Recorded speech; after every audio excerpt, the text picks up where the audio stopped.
Welcome to Rebecca Sounds Reveille.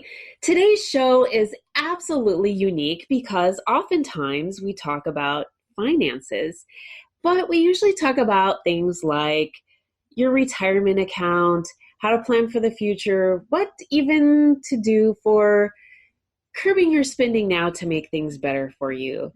But something unique is on the horizon today because we're going to talk with someone who is very knowledgeable on something that is really, oh gosh, the wave of the future, and it's actually here. Many of you have heard of Bitcoin, cryptocurrency, and other things that sort of bring to mind internet currency or e-currency or however you want to call it. But we have an expert here today with us who has become hooked after investing and double valuing in just a few months some of his own finances. And he studied cryptocurrency for over 2 years and has become an in-house expert with what he's doing, anything that's crypto related. And we'll even talk to him to define what really is meant by crypto. And it's not catacombs either. So adamantly, he has had just developed a huge dynamic background in what he is doing with this and where it's going. And he believes in the future of what's called blockchain technology. And we'll also find out a little bit more about what's that and what kind of implications that it may hold, especially when it comes to financial markets. So we're going to sort of bring that back to the table too, because all of this does relate to what's going on with money or currency that is in your hands. And so we really want to get into all of the things that's going on within this and talk to somebody who is a cryptocurrency analyst and trader at Simpler Trading. So with me today is Taylor Letterman. Welcome to the show.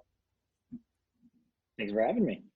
I am just absolutely delighted to have you because you're an expert in what you do. And I want to talk to you first, not just in how you got involved in this, but I want to set the definitions out for anyone who's first tuning in and going, what does crypto mean?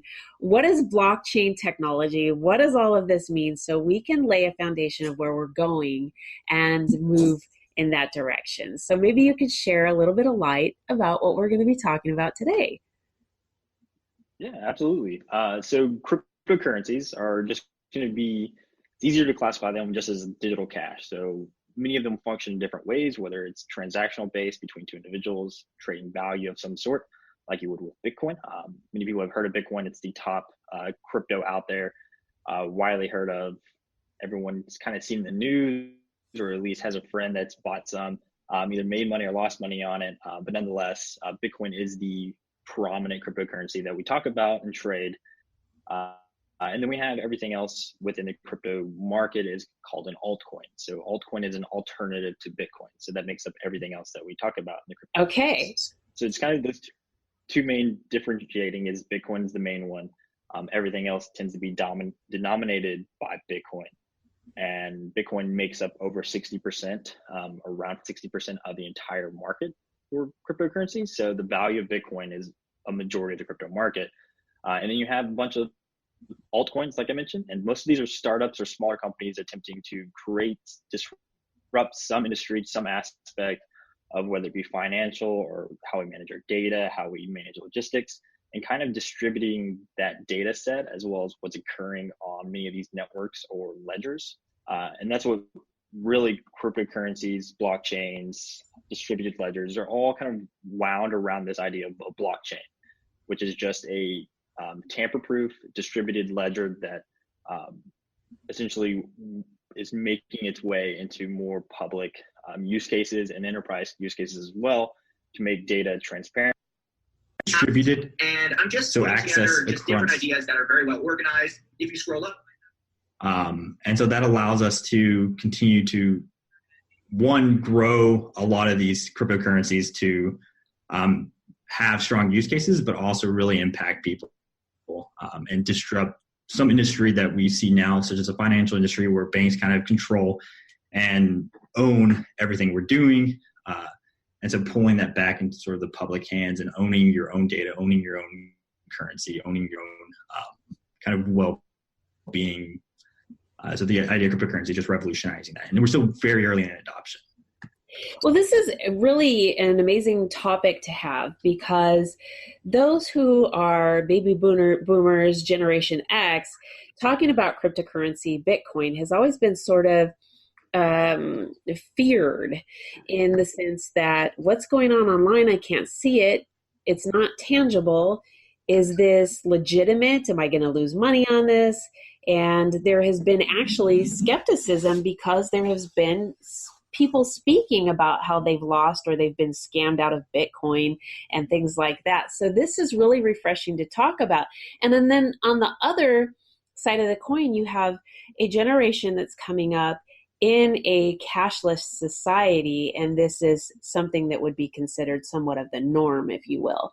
And so this is a really neat topic to have, because we're moving in this direction and this is what's happening. So you yourself came on board to this in 2016 and doubled your money in a really short period of time. How did this happen? Yeah, so I mean, I'm a nerd at heart, so I spent a lot of time on the internet, and I was working as a web developer, so naturally kind of curious about new technologies and what everyone's talking about online, and found myself one day jumping down a rabbit hole of what are cryptocurrencies, what is Bitcoin, how do I become a part of it, what is the future implications of it, and ended up getting wound up in all the circulation around cryptocurrencies and Bitcoin back in 2016. And finally decided to put my money where my mouth is and started investing. And then, of course, 2017, starting in the beginning of 2017, a year before the big bull run that we witnessed within the crypto market, where Bitcoin reached up and attained $20,000. So I was investing early during that year, learning about it, kind of optimizing my process and systems around investing in the cryptocurrency space. And just kind of was the right place, right time, as luck would have it, but also just kind of that curiosity about new technology kind of pushed me into that space, and just very happy to time it like that, and got really lucky. But nonetheless, we had the bull run in 2017 where Bitcoin, like I said, attained almost a $20,000 price tag on it. And then over the past 18 months later, we're now circling back, and Bitcoin's again making bigger moves. So it's been sort of a roller coaster of emotions or trading and interesting things occurring in the space and growth that I've been able to witness throughout that. And so kind of looking back on where I started with no real knowledge and an understanding of technology and how the internet and different networks work, kind of allowed me to kind of leapfrog into the space without all the kind of frustrations that new people have with Bitcoin, is just understanding how it works and trying to understand these new technical terms that they've never heard of before.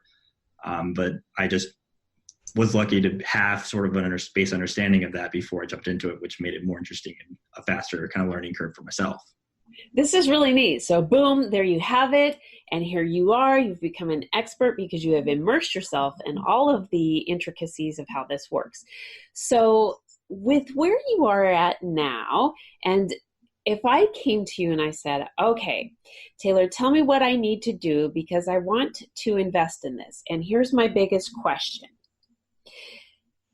Well, it's kind of a multi question, but do I invest my money now in a 401k, a CD, or do I go to this cryptocurrency and start investing through Bitcoins? Is that how this works? Mm-hmm. Yeah. Okay. So, I mean, there's different approaches to investing, and it depends on sort of your risk appetite. Of course, I am not a financial advisor. I simply try to help people understand what cryptocurrencies is and kind of point them in the right direction to get started. So my take on sort of like myself entering into this space, I definitely timed it correct, was lucky in how I timed it. But now my kind of outlook on cryptocurrency is it's still growing, but we're wanting to be more specific in how we invest into it, right? Many people I've heard of a term called dollar cost averaging. So that's how I tend to kind of explain what dollar cost averaging is and using that approach to invest in cryptocurrencies. So first, we want to determine what is our risk appetite. So do we want to put a large sum into cryptocurrencies knowing that we could potentially lose all of that? Simply because it's a highly speculative asset to be investing in. The adoption, we're still early in the growth of cryptocurrency. So with trying to make a huge gain or return on your investment, there's also a lot of risk associated with that because cryptocurrencies could disappear tomorrow. Some governments can ban them, begin to regulate. So there's a lot that can really impact the crypto market. And so dollar cost averaging will allow, what that means is over time, you're trying to average in at a lower price. So if you invest $10 today, $10 next Friday, $10 Friday after that, and just at the end of every week, you're investing $10 or whatever the case may be, $1,000 a month. So you're averaging in over time. So you're not necessarily worried about the big swings in price. Bitcoin can move $1,000 in a day, so go from 9,000 to 10,000 in a day, or matters of minutes, just because there's a lot of volatility associated with it.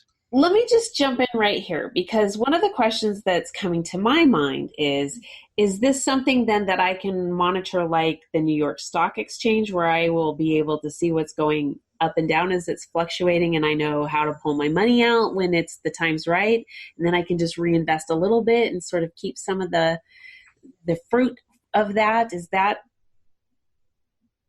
Yeah, totally. So, I mean, okay. At the point between where you're trying to like monitor Bitcoin and be on top of it day to day, you're kind of taking a more of a trader mentality. So your psychology begins to impact how you're handling your new investment, this very speculative, volatile asset. And so if you're watching Bitcoin every day and you see these large swings, you may be wanting to become fearful and wanting to pull your money out. Or maybe you get a little bit greedy and like, oh, it's going to go a little higher, I'm going to hold it a little bit longer, and then price drops. So by kind of setting and forgetting, it's a common term when we're talking about investing or a longer term investing, especially in something that's volatile like Bitcoin.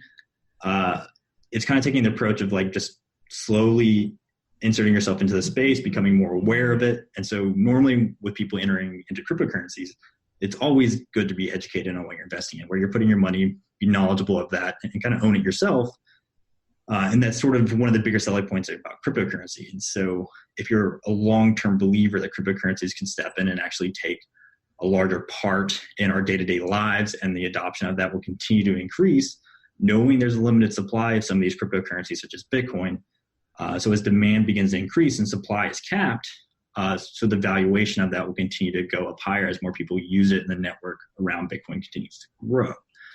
That makes a lot of sense. So I like the longer term outlook on cryptocurrency, especially for an average or retail investor, someone get new to the space, is kind of setting like a 1-2 year period of your expectation on the price of Bitcoin. So if you start now, don't really worry about what's happening between now and the next year, and just have those every now and then check in on it the same way you would on your 401k. Simply because if you're looking to get in new and begin flipping Bitcoin, so trying to buy it low and sell it high, it's quite difficult. And until you become more acquainted with the market and the dynamics in Bitcoin and some of these other cryptocurrencies, you end up losing and then become demotivated to continue to invest and learn about the space.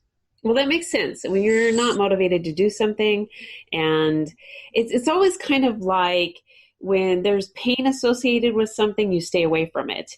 And that can really be applicable to money too, because when it's painful in the wallet, we won't take the risk. So I'm wondering a couple of things. And one of them is this recognized through IMF, and, or is it going that way? I mean, I think, I think that we're still progressing. Some of the exchanges are well insured, and there's protection associated with some of these, but the government is still, the IRS views it as a certain type of income.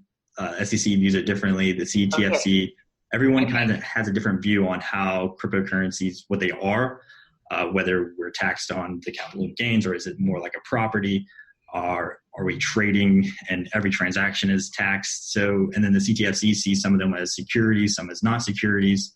And the same thing with SEC is trying to regulate some of these new exchanges that are coming on board and where people are investing and putting their money in.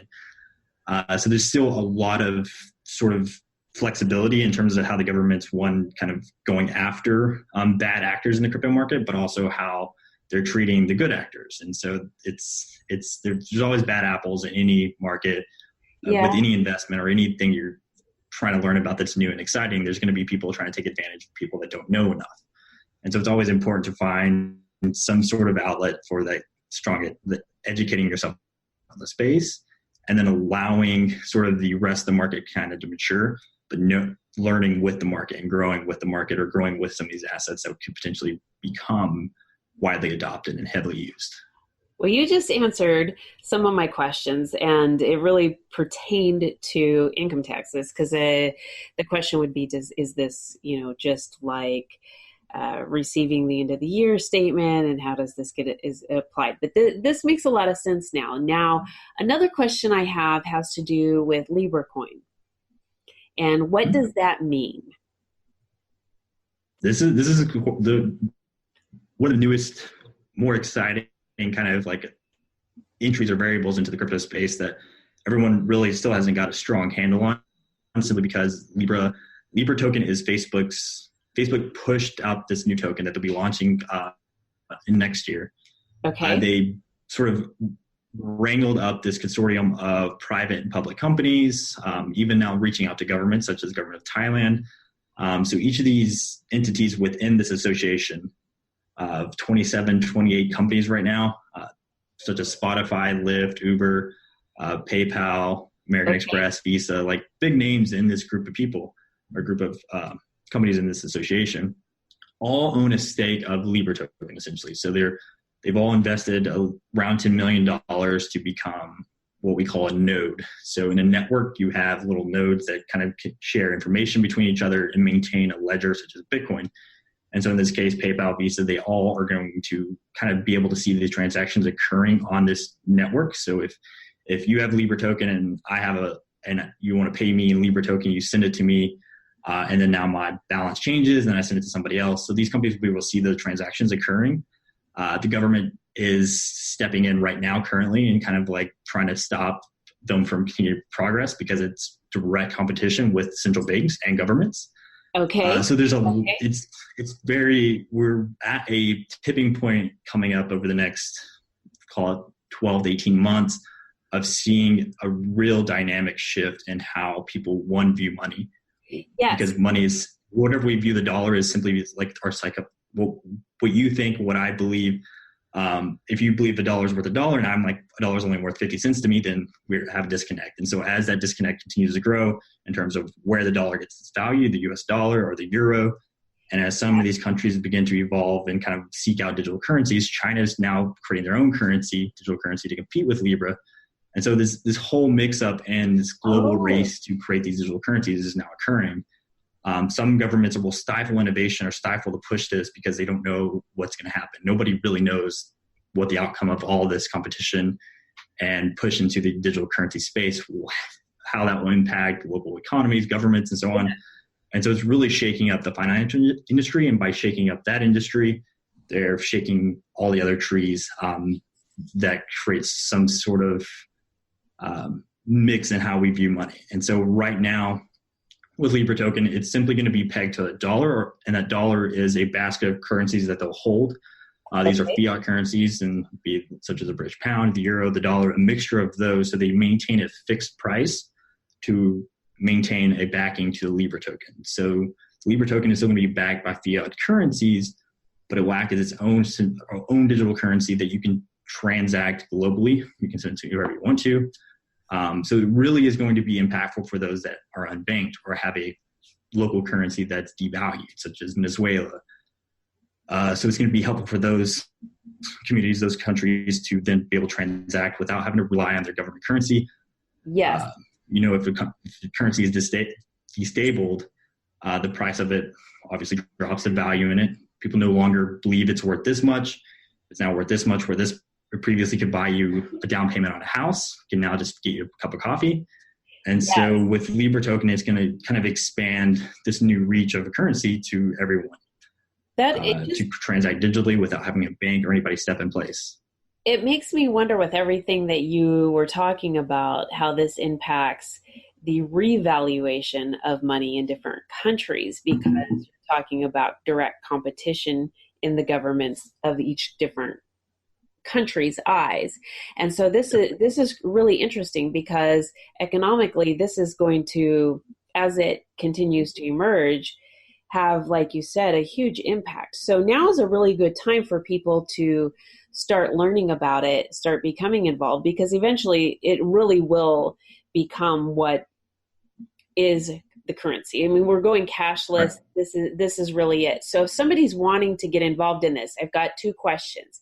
One, what would be a minimum amount of money to begin investing so that they feel safe enough to start getting into this and getting knowledgeable? And the second question is, then do I go to a specific website to start purchasing using these different coins or tokens and learning about nodes? Sure. Yeah. And so there's a couple of ways to answer this, but I'll start with sort of the more complicated, where people are fearful for entering the space is lack of understanding. So normally if you're wanting to learn something new or kind of push yourself to kind of attempt to get into a new investment or anything like that, having some skin in the game will kind of motivate you to continue to learn, track, understand what's occurring in the space. And so opening you up to more information occurring, as well as kind of allowing you to see sort of the inner workings, have a better understanding. So when you see people talking about this, you have friends discussing it and interested in it, or we see some big overhaul in our understanding of how money and digital cash operates, you've already kind of done the groundwork and have a solid understanding of it. So it's important to, I think, putting skin in the game, whatever that number is for you, investing, going to Coinbase. Coinbase.com is one of the bigger exchanges here in the United States. It's FDIC insured. So you can put money in, you can deposit on a recurring basis connected to your bank account, debit card, and easily deposit and buy Bitcoin with that. And so I normally recommend people start there. They have a wallet or an app you can use on your phone to make it really easy. Oh, wow. To transact. And you don't have to worry about storing your cryptocurrencies or moving them around or anything, which is one of the complications people have early on, is figuring out how to transfer Bitcoin from here to there. But owning the Bitcoin first and getting into the game is obviously the first step, right? And then you can start to kind of educate yourself on the inner workings of Bitcoin. I think those are important to have a base understanding on, but it's not something you have to wholeheartedly understand at the moment. I think over time, a lot of the stuff and concerns we have around the cryptocurrencies and trying to have a stronger understanding of that. Many people don't know what the dollar is backed to. Everyone thinks it's backed by gold, but obviously that's been proven wrong with our gold reserves and how many dollars are actually in circulation. And so you still trust the dollar despite not necessarily having a strong understanding of why we think a dollar is worth a dollar and will always be worth a dollar, whereas the price of a peso or euro change week to week, day to day, where the dollar is always feels like it's equal to a dollar. And of course, inflation, these other aspects of valuing a currency come into play. The same thing happens with Bitcoin. And I kind of keep that to the side when educating somebody newly about Bitcoin. It's really just kind of get the motivated understanding of the implications that can, if we do begin to move over to more digital cash, and how these other governments and entities will kind of view it and how we can transact, and it will enable us both as an individual to kind of function as more sovereignly without having a government kind of controlling our funds or finances, or a bank stepping in, because what we see with cryptocurrencies is it's a trustless organization, simply because the mechanics behind Bitcoin allow us to not have to trust the other person. Right. And so it's distributed. It's a network of companies or network of individual nodes, people acting on the network. And so first step, skin in the game. So investing a small amount. Bitcoin is denominal by 8 zeros. So many people have a misunderstanding that when you invest in Bitcoin, you have to buy a whole Bitcoin, and Bitcoin's priced right around just shy of $12,000 or $11,500 right now. So you don't have to invest $11,500 to buy a Bitcoin right now. You can invest $2 and still own a piece of Bitcoin, because it can be broken down to the 8th decimal point. Wow. So it can be quite very, very small transactions, down to less than a penny. So you can buy very small amounts of Bitcoin over time, like I said, and kind of begin setting up sort of an investment process or savings into Bitcoin, and keeping that allocation depending on your expectation of the market. Because it is risky, 10%, maybe even down to 5% at max of your investable income should be derived from cryptocurrencies or into cryptocurrencies. So keeping a small allocation of your portfolio is probably the safest route, simply because there's a risk and it's highly volatile. And as you learn more, maybe you want to have more of a lottery or more of a risk on appetite for cryptocurrencies. And so investing more. I myself, I feel like there's plenty of opportunity in the space to continue to grow and see more adoption occurring. And so I'm kind of pushing a little heavier into cryptocurrencies because I see sort of the writing on the wall and the expectation that we could see Bitcoin easily attain back to that $20,000 level over the next year or two. Okay. And so taking an understanding of how the market's moving, and I've been able to acquire that over investing in cryptocurrency for 2 years, but I started very small in my investments and then picked that up as I became more confident and both in my knowledge of cryptocurrencies and how the market was moving, and then just learning and organizing my thoughts around cryptocurrencies and positive aspect. Well, this is really good. So if I wanted to get involved in cryptocurrency, do I contact you and have you give me a kind of a plan of attack on what I need to do? Yeah, I mean, there's no, from what we do here at Simpler Trading, we talk with people more on an intermediate kind of level about what we're trading and what we're doing within the crypto market. So, and some of that is short to midterm. Long-term investing in Bitcoin is relatively straightforward. Like I said, you go to Coinbase, which is going to be the number one exchange in the US. You can do some research on some of the other exchanges. Gemini Exchange is a strong one as well, owned by the Winklevoss twins. That everyone knows them from kind of like the Facebook thing. But they're heavily invested in then growing this exchange. And I actually use that one and Coinbase together to continue to long-term invest through those different accounts into the crypto market. But yeah, if you have any questions or concerns about investing in crypto and you kind of want some help in answering those questions and need some reassurance before you enter the market, feel free to email me, Taylor at Simpler Trading. Totally fine. I'm happy to answer any questions anyone has. Well, excellent. We definitely want to direct the audience to get in contact with you because I think you are absolutely knowledgeable in this. I think this is a great opportunity for those who are watching and those who are listening to take a moment to reflect on what is happening with the economy, because we are ready for a change. Whether it's slow like the frog in the boiling pot, it's going to happen. And so we either need to prepare now for it, or, well, they can just sort of hit us when, we have to change all of a sudden. And I think it's really good to start making educated changes along the way, because when you're moving with things and you can end up being ahead of the game, it's even a lot more valuable to you. And it's less stressful and you get excited and motivated about things. And then, of course, good things happen, because when you're excited and you're motivated and things are changing and you're acquiring things, other things, it has a really good ripple effect in all areas of your life. So I'm really glad that you had an opportunity to take some time out of your day to share this with the audience. I really want to thank you very much for being here today. And I'm just so delighted that you shared this information, because I don't think anyone has explained it to me as well as you have. And I haven't had anyone on the show that has really given this the attention and the importance behind what is happening as you have. So thank you so much, Taylor. Thank you. I appreciate it. I enjoyed my time on. And I definitely want to have you back, because there's a lot going on in the market and we want to stay abreast with this. And I really want your expertise on this. You are just now my go-to man, and you'll be my guest expert for the show for future things. This is absolutely phenomenal. I am so excited. So again, thank you. Thank you. I'd love to be back. And I want to thank all of you for tuning in today.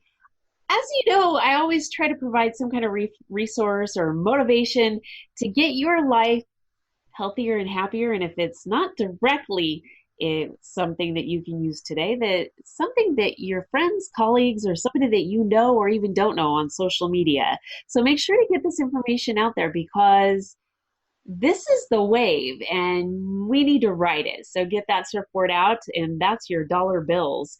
Ride it. Tune in to Rebecca Sounds Reveille. We broadcast every Wednesday at 12 noon, and we are on a ton of platforms now. So again, share that. And this was Taylor Letterman with Simpler Trading. We're excited to have him, and thank you for watching.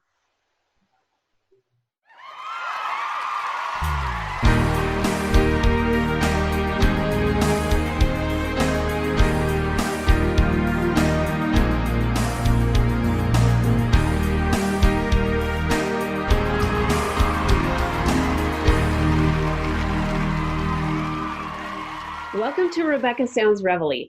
Do I have a guest today for you? Because she has an absolutely phenomenal background. I am really excited because she has a background, well, her degree is in broadcast communications. She has worked in the newsrooms of CNN, Fox, CTV, and ABC7. In fact, she has got such a background. I want to share her knowledge with you because she's past president also of American Women in Radio and Television. She has been a certified personal coach through Coach Training Institute in San Rafael. What a prestigious area that is in California. And she took that coaching to television.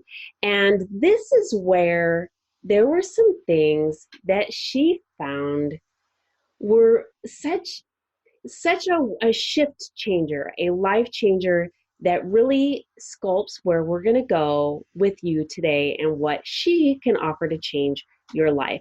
We'll talk a little bit about what she did with her theme on Dream Coaching Show, where for 90 days she followed 6 people, and there was some things that she learned from that. She's currently the co-CEO and co-founder of Real Wealth Network based in Walnut Creek, California, another prestigious area, gorgeous area I love.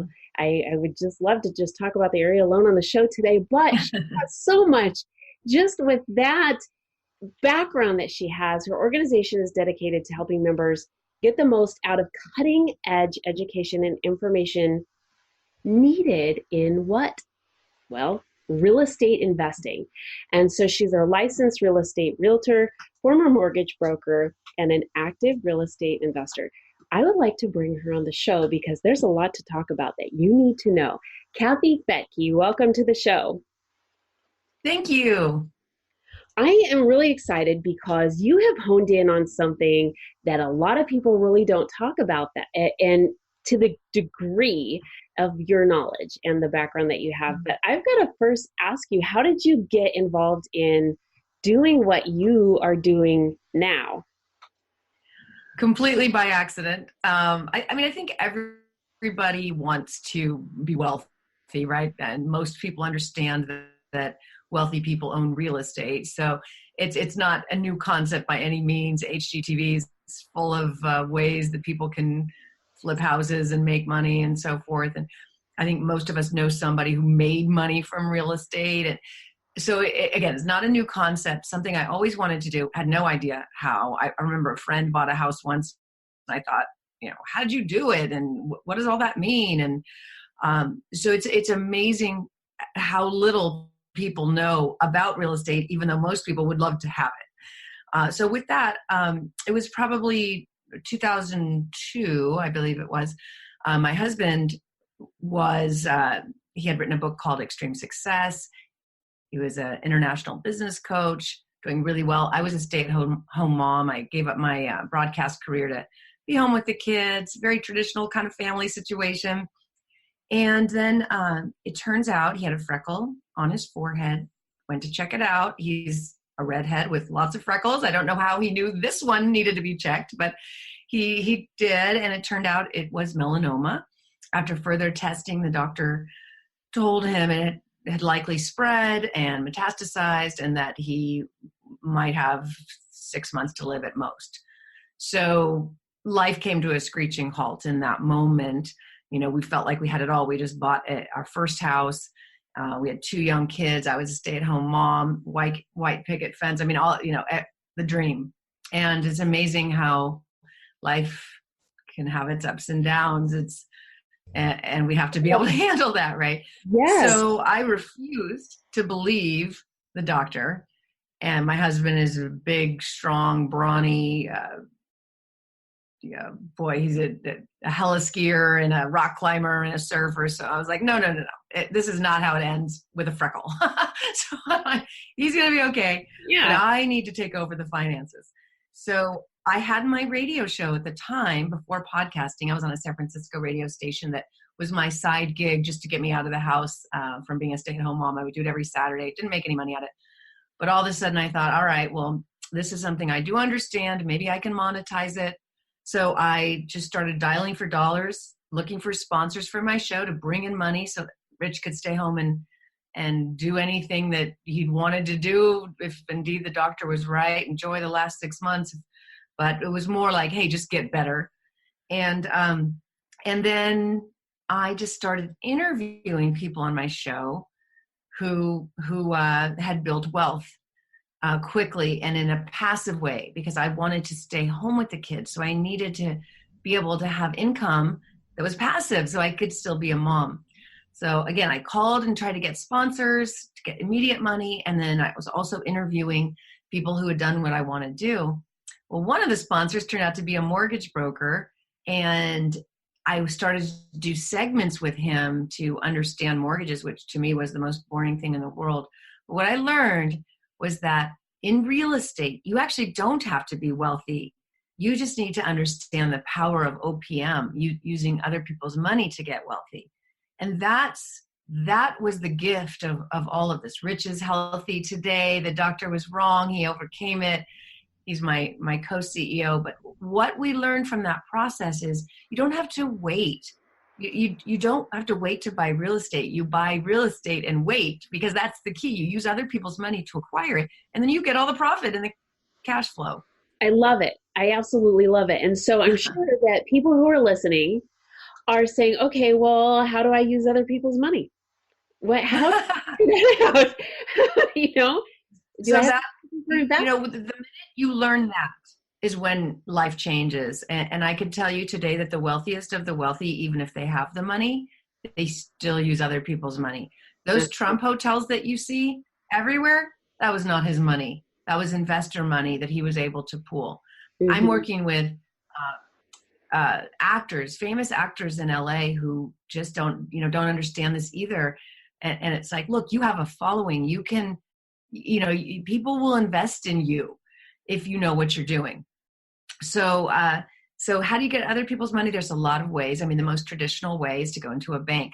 If you went into a bank to try to get financing for a really great business idea, it's going to be tough. If you go into a bank to get financing for a real estate, for a property, pretty easy. If you have good credit, if you have a 2-year job history, and if the numbers work on the property, if you find a good deal and you have those things in place and some reserves, cash reserves, the bank will give you, a good lender, not your local bank, but actually a mortgage broker, can give you up to 10 conventional loans for investment property. And people don't know this, and they're backed by the U.S. government. Fannie Freddie loans. I am sitting here in shock because traditionally speaking, there's this assumption that you can only have one loan. I know. And that's it. That's like when I educate people, I love to see the shock, because this is basic information that most people don't know. But a bank is happy to do it. Why would a bank be happy to give you 10 loans when just 10 years ago we had a horrible housing crisis? And why would they continue to do that? And I'm talking about interest rates under 5%. And you would only have to put 20% down. They're putting up the rest. Why? Wow. Why? Because they understand it's a hard asset. It increases with inflation. There's a limited supply of housing right now, so it's a hot commodity, and it's a game changer for people to understand that if they if they can find the right property, and they do exist in the right markets, the markets where the jobs are going, where the population is going, but the prices are still in the affordable range, like let's say Orlando or Houston or Detroit, Yes. Cleveland, some of these areas that are reinventing themselves and where home prices are low but rents are high, it's really not difficult to get those 10 loans. And then all of a sudden you have $1 million portfolio. If you buy 10 $100,000 homes that cash flow, so all of the expenses cover the cost, you've got $1 million portfolio that if you do it right, you could have that paid off in about 12 to 15 years. That is almost, I'm sitting here thinking how insane that is, but it's reality. Mm-hmm. This is so doable if you just do it right. And it's just starting out with going and doing the 1 2 year. I mean, this is so simplified. Some cash reserve, 2-year work history, and good credit. I mean, 3 simple things. And so even if you can improve all of that, you can, if you have bad credit, you can get it fixed. See, I mean, we had to do short sale. Yeah. It's amazing that we had to do a short sale in 2009 and it ruined our credit along with millions of other Americans. Well, there's credit repair programs that know how to fix your credit for a couple $1,000s. We have perfect credit now, 10 years later, but just in 1 year they fixed it. Yes, I was there's but yeah. It's so quick. You can't. Yeah. So excited, Kathy, about this. Sorry. It's exciting because this is so doable, and people, I know that we live in this immediate world. You know, everything is ATM and fast food and digital this and digital that. And so but in reality, a very small part of life, 6 months or a year, you can fix your credit and you can establish this and begin to actually see wealth within 12 to 24 months. Your life begins to change. I mean, it is that quick with this simple method. And you have created a way to help people. And so I want you to talk a little bit about that so that the audience can connect with you. My goal is to provide resources to those that are listening and those that are watching the show so that they can go out and make life changes that make their life better. And you have this, and I want to give them the key to unlock the wealth. That is it, unlocking the wealth, and what's required for that is simply education. You can't see a deal if you don't understand it. I can't tell you how many people would just say, oh, she's crazy, and then stop there, as opposed to looking a little bit further. There's no risk to getting educated. There's no risk to learning more. And that's the sad thing, that so often it's just, nope, people lost money 10 years ago, not doing that.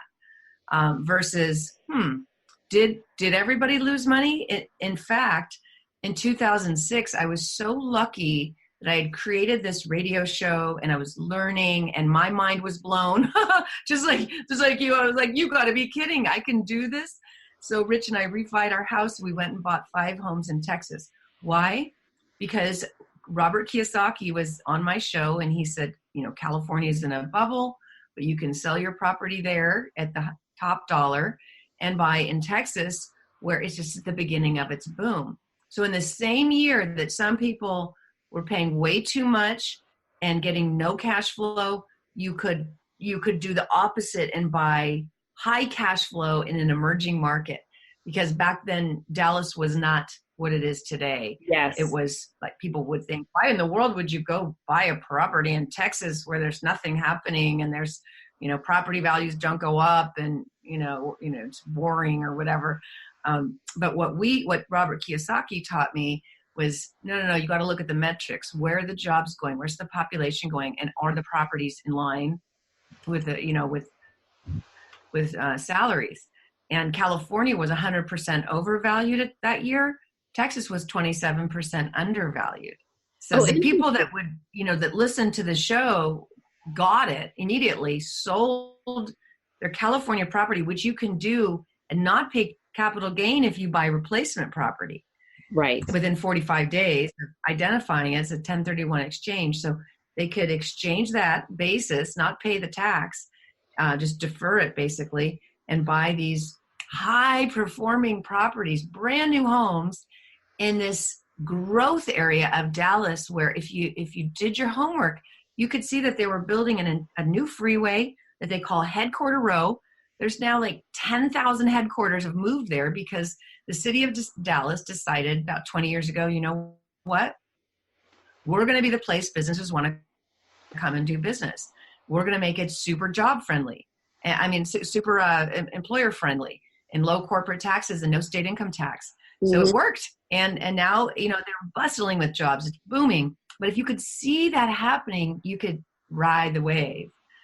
So this is really neat. So let me ask you, I'm just so amazed by this. Now, there are other methods too that you educate your clients on in really developing a good strategy on wealth and bringing in income. mm-hmm. What is the best way for someone who wants to start their journey and get educated and, I mean, just garner so much of your knowledge and the things that you have to offer? Well, I'll start by saying, don't get your information from the news. You know, I was a news reporter for many, many years, and I know what the game is. You know, the deal is you got to sell advertising, and to sell advertising, you have to get eyeballs, and to get eyeballs, you have to have headlines that scare people, you know, right. That's how it works. So, you know, don't listen to any of that and get real data. And the real data would be, who would I want to get my information from? How about somebody super successful, right? Yeah. That was kind of the click for me. Oh, I'll talk to people who have done this well over an extended period of time, and that's who I'm going to get my information from. So we have compiled a lot of that.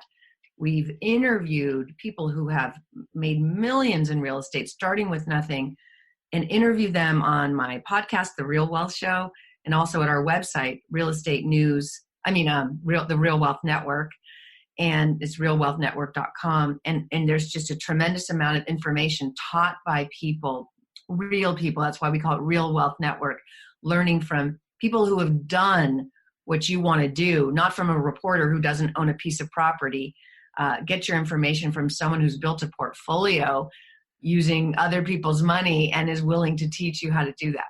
So that's the basis of what I do, is let's learn from the giants. Let's learn from the experts, and not the people with the slick business suits that are selling programs that cost $20,000. No. These are people who are happy to share their information because they're already successful. And then I wrote a book called Retire Rich with Rentals, which you could get on Amazon, which really breaks it down into like a checklist, what you need to know. Because oftentimes I get people really excited about this, and then they run out and buy the property next door and lose money and say, oh, she's a liar. That's because you can't do it that way. You got to do it right. Yeah, there's a process. You know, buying the right neighborhood. There's a process, and it's amazing to me how many people will just get excited and then just go out and do it without knowing anything. Yeah. Well, I can understand that. I've done that. I'm guilty of that. Well, I think we all are. And then we learn from our mistakes, and it's not always in the same area, but the principle is the same. We really need to really make the best use of our time, our money, and to grow. It's always to do our homework first and know what the steps are to make an educated decision in whatever we do. And so if we don't have the tools and resources at our fingertips, we will fall into that and we will lose, and it affects our whole life. I mean, and our whole livelihood. So I really admire what you're doing in providing education to people so that they can make educated decisions and they know which direction to go. And you've layered it into a really full and well-rounded process so that people actually can learn and then put those steps in place and actually see change. And it is simple. You made a 3-point process from what we talked about at the beginning of the show. So in addition to just that, there's even more. And they need to go and check out the things that you have to offer at your website and with your book. So I know we're limited on time. You've got a lot going. You're very busy. And I want to thank you so much for taking time out of your day to share this information with the audience. But thank you so much. And I really want to ensure that all of those that are listening and those that are watching, not only do they share it with the knowledge within themselves, but they get this out to their friends, family, everybody on social media. So if you will share your information again, the name of your book, and how they can contact you so that we can get that information out to as many people as possible. Sure. My book is Retire Rich with Rentals, and you could get that on Amazon. And then my website is realwealthnetwork.com, real like real estate, wealth like money, and network, which is what we've created, is this network nationwide of people who will help you, people that have a track record. So I might say, or the area between Tampa and Orlando is the fastest growing in the country. But then you're like, well, how do I take advantage of that? So we have teams there, property managers, people who find the properties. I just to simplify the process for you by understanding what parts of Orlando, when I say that, like where specifically, where's the best cash flow, where's the rental demand, where the job's going, and who's the team that's going to help me. That's set up for you, because the last thing you want to do is just go on the internet and buy a property and not know what to do. You need the management in place.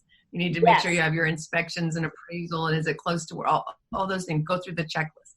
So realwealthnetwork.com is where you can go to get all that data, and it's free. And so many people say, why would you do that? You could charge for it. But I know what it's like to be struggling and not know how you're going to pay for your kids' college, or your aging parents, or your own aging process. That's scary, because the traditional ways don't work. When you really sit down and go, okay, if I save 10% and put it in a money market, I'll have to be 170 before I have enough money. It doesn't work. Yes. So there's got to be a faster way, and leverage is the way. Borrowing money to acquire $1 million portfolio that cash flows, that pays for itself and pays that loan back for you. I mean, it's amazing. Plus tax benefits. I didn't even mention that. You get to a point where you pay no tax from all of that. So there's just so many benefits, and it's so mind blowing when you learn it. That's why I love to give it for free. But we're not a nonprofit. So the way that we make money is I'm a licensed real estate agent, and we find properties nationwide. I'm like kind of a nationwide real estate agent with brokers across the country in our network that we trust, that know how to find us really legitimate deals. And then we just make a broker to broker fee, a small portion of that normal fee. So, we're getting paid. It's just our members at Real Wealth Network don't have to pay it. It's the brokers who pay us. That's really smart, because it's a win-win for everybody involved. Yeah. And I like that, because that's how I operate, is how do I make it a win-win where it's not, I love this. So I'm really excited about this. And I will definitely continue to share your information, not just with today's broadcast, but in the future with other people, as well as getting involved myself. So I'm really excited. Thank you so much for taking time out of your day to be here. I really do appreciate it. Thank you so much. And I want to thank all of you for tuning in today. As always, I really encourage you to share this with your friends, your family, your colleagues, with all of the people that you know on social media and those you don't. Thanks for tuning in. And with me today was Kathy Fettke, co-CEO of Real Wealth Network. Thank you.